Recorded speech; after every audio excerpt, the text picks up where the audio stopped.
चंचुला के प्रयत्न से पार्वती जी की आज्ञा पाकर तुम्बरु का विंध्य पर्वत पर शिव पुराण की कथा सुनाकर बिंदु का पिशाचयोनि से उद्धार करना तथा उन दोनों दंपति का शिव धाम में सुखी होना। सुच्ची बोलते हैं, शौनक एक दिन परमानंद में मग्न हुई चंचुला ने उमा देवी के पास जाकर प्रणाम किया और दोनों हाथ जोड़कर वह उनकी स्तुति करने लगी। चंचुला बोली, गिरिराज नंदिनी स्कंद माता उमे मनुष्यों ने सदा आपका सेवन किया है। समस्त सुखों को देने वाली शंभु प्रिय आप ब्रह्मा स्वरूपिणी है, विष्णु और ब्रह्मा आदि देवताओं द्वारा सेव्य है। आप ही सगुना और निर्गुणा है तथा आप ही सूक्ष्म सच्चिदानंद स्वरूपिणी आधा प्रकृति है। आप ही संसार की सृष्टि, पालन और संहार करने वाली है। तीनों गुणों का आश्रय भी आप ही है। ब्रह्मा, विष्णु और महेश्वर इन तीनों देवताओं का निवास स्थान तथा उनकी उत्तम प्रतिष्ठा करने वाली पराशक्ति आप ही है। अब सूत जी कहते हैं, शौनक जिसे सद्गति प्राप्त हो चुकी थी, वह चंचुला इस प्रकार महेश्वर पत्नी उमा की स्तुति करके सिर झुकाए चुप हो गई। उसके नेत्रों में प्रेम के आंसू उमाए थे। तब करुणा से भरी शंकर प्रिया भक्तवत्सला पार्वती देवी ने चंचुला को संबोधित करके इस प्रकार कहा। पार्वती जी बोली, सखी चंचुले सुंदरी, मैं तुम्हारी इसकी हुई स्तुति से बहुत प्रसन्न हूँ। बोलो क्या वर मांगती हो? तुम्हारे लिए मुझे कुछ भी न देने योग्य नहीं है। चंचुला बोली, निष्पाप गिरिराज कुमारी, मेरे पति बिंदु इस समय कहाँ है? उनकी कैसी गति हुई है ये मैं नहीं जानती। कल्याणमयी दिनवत्सले, मैं अपने उन पतिदेव से जिस प्रकार संयुक्त हो सकूं, वैसा ही उपाय कीजिए। महेश्वरी महादेवी, मेरे पति एक वेश्या के प्रति आसक्त थे और पाप में ही डूबे रहते थे। उनकी मौत मुझसे पहले ही हो गई थी, ना जाने वे किस गति को प्राप्त हुए। गिरिजा बोली, बेटी तुम्हारा बिंदु नाम वाला पति बड़ा पापी था। उसका अंतःकरण बहुत ही दूषित था। वेश्या का उपभोग करने वाला वह महामुद मरने के बाद नरक में पड़ा अनगिनत वर्षों तक नरक में नाना प्रकार के दुख भोग कर वह पापात्मा अपने शेष पाप को भोगने के लिए विंध्य पर्वत पर पिशाच बन के बैठा है। इस समय वह पिशाच अवस्था में है और नाना प्रकार के क्लेश उठा रहा है। वह दुष्ट वही वायु पिकर रहता और वही सदा सब प्रकार कष्ट सहता है। अब सुच्ची कहते हैं, शौनक गौरी देवी की यह बात सुनकर उत्तम व्रत का पालन करने वाली चंचुला पति के महान दुख से दुखी हो गई। फिर मन को स्थिर करके उस ब्राह्मण पत्नी ने व्यथित हृदय से महेश्वरी को प्रणाम करके पुनः पूछा। चंचुला बोली, महेश्वरी महादेवी, मुझ पर कृपा कीजिए और दूषित कर्म करने मेरे उस दुष्ट पति का अब उद्धार कर दीजिए। देवी, कुत्सित बुद्धि वाले मेरे उस पापात्मा पति को किस उपाय से उत्तम गति प्राप्त हो सकती है, ये शीघ्र बताइए। आपको नमस्कार है। पार्वती जी ने कहा, तुम्हारा पति अगर शिव पुराण की पुण्यमयी उत्तम कथा सुने तो सारी दुर्गति को पर करके उत्तम गति का भागी हो सकता है। अमृत के समान मधुर अक्षरों से युक्त गौरी देवी का वह वचन आदर पूर्वक सुनकर चंचुला ने हाथ जोड़ मस्तक झुकाकर उन्हें बारंबार प्रणाम किया और अपने पति के समस्त पापों की शुद्धि तथा उत्तम गति की प्राप्ति के लिए पार्वती देवी से यह प्रार्थना की कि मेरे पति को शिव पुराण सुनाने की व्यवस्था होनी चाहिए। उस ब्राह्मण पत्नी के बारंबार प्रार्थना करने पर शिवप्रिया गौरी देवी को बड़ी दया आ गई।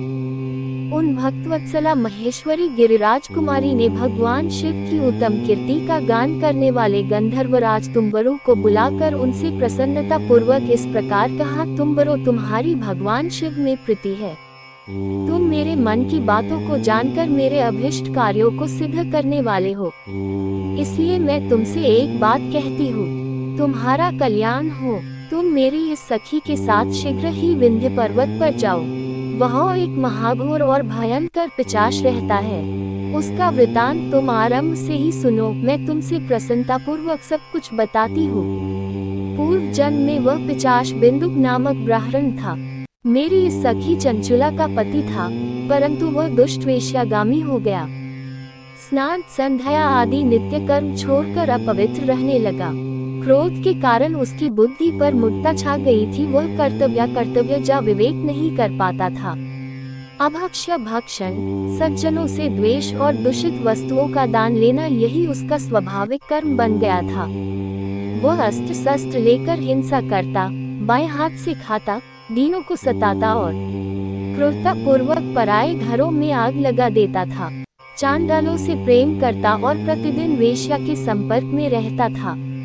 बड़ा दुष्ट था वह पापी, अपनी पत्नी का परित्याग करके दुष्टों के संग में आनंद मानता था। वह मृत्यु पर्यंत दुराचार में ही फंसा रहा। फिर अंत काल आने पर उसकी मौत हो गई।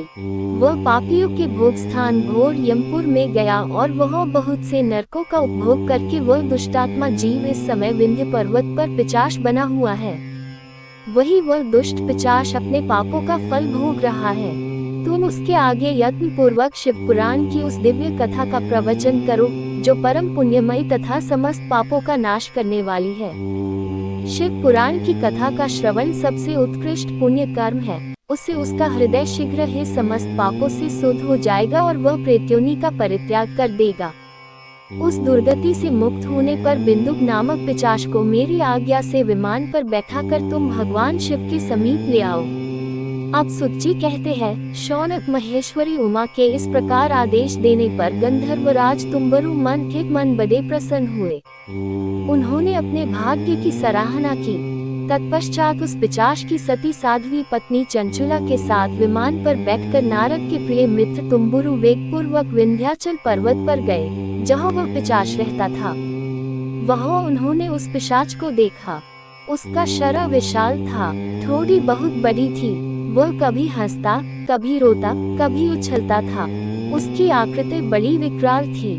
भगवान शिव की उत्तम कृति का गान करने वाले महाबली तुम्बुरु ने उस भयंकर पिशाच को पाशों में बांध लिया। तदनंतर तुम्बुरु ने शिव पुराण की कथा बौचने का निश्चय करके महोत्सवयुक्त स्थान और मंडप आदि की रचना की। इतने में ही संपूर्ण लोकों में बड़े वेग से यह प्रचार हो गया कि देवी पार्वती की आज्ञा से एक पिशाच का उद्धार करने के उद्देश्य से शिव पुराण की उत्तम कथा सुनाने के लिए तुम्बुरु विंध्य पर्वत पर गए हैं। फिर तो उस कथा के सुनने के लोभ से बहुत से देवर्षि भी शीघ्र ही वहां जा पहुँचे। आदर पूर्वक शिव पुराण सुनने के लिए आए हुए लोगों का उस पर्वत पर बड़ा अद्भुत और कल्याणकारी समाज जुट गया। फिर तुम्बुरु ने उस पिशाच की पासों में बांधकर आसन पर बिठाया और हाथ में वीणा लेकर गौरीपति की कथा का आरंभ किया। पहली अर्थात विधेश्वर संहिता से लेकर 7वीं वायु संहिता तक महात्म्य सहित शिव पुराण की कथा उन्होंने स्पष्ट वर्णन किया। 7 संहिताओं सहित शिव पुराण का आदर पूर्वक श्रवण करके वे सभी श्रोता पूर्ण रूप से कृतार्थ हो गए। उस परम पुण्य में शिव पुराण को सुनकर उस पिशाच ने अपने सारे पापों को धोकर उस पैशाचिक शरीर को त्याग दिया। फिर तो शीघ्र ही उसका रूप दिव्य हो गया, अनकौंती गौर वर्ण की हो गई। शरीर पर श्वेत वस्त्र तथा सब प्रकार से पुरुषोचित आभूषण उसको अंगों को उद्भासित करने लगे। वह त्रिनेत्रधारी चंद्रशेखर रूप हो गया। इस प्रकार दिव्य देहधारी रूप होकर श्रीमान बिंदुक अपनी प्राणवल्लभा चंचुला के साथ स्वयं भी पार्वती वल्लभ भगवान शिव का गुणगान करने लगा। उसकी स्त्री को इस प्रकार से सुशोभित देख वे सभी देवर्षि बड़े विस्मित हुए। उनका चित्त परमानंद से परिपूर्ण हो गया। भगवान महेश्वर का वह अद्भुत चरित्र सुनकर वे सभी श्रोता परम कृतार्थ हो प्रेम पूर्वक श्री शिव का यशोगान करते हुए अपने अपने धाम को चले गए। दिव्य रूपधारी श्रीमान बिंदु भी सुंदर विमान पर अपनी प्रियतमा के पास बैठकर सुखपूर्वक आकाश में स्थित हो बड़ी शोभा पाने लगे। तदनंतर महेश्वर के सुंदर एवं मनोहर गुणों का गान करता हुआ वह अपनी प्रियतमा तथा तुम्बुरु के साथ शीघ्र ही शिवधाम में जा पहुंचा। वह भगवान महेश्वर तथा पार्वती देवी ने प्रसन्नता पूर्वक बिंदु का बड़ा सत्कार किया और उसे अपना पार्षद बना लिया। उसकी पत्नी चंचुला पार्वती जी की सखी हो गई। उस घनीभूत ज्योति स्वरूप परमानंदमय सनातन धाम में अविचल निवास पाकर वे दोनों दंपति परम सुखी हो गए।